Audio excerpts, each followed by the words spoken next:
Okay guys, for today's video guys, ito ang ating recipe sa ngayon. So magtuturto tayo guys ng munggo.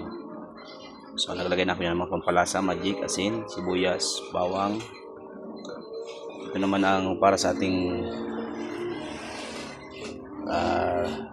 gulay na munggo ulit. Ayan. So hintayin muna natin yung malunggay. Kasi nilarapus pa ba?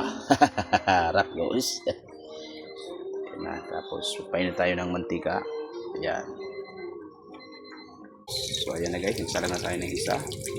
So ito ba, hinalo na natin para yung itlog siya. Ayan. Turtang munggo itlog guys.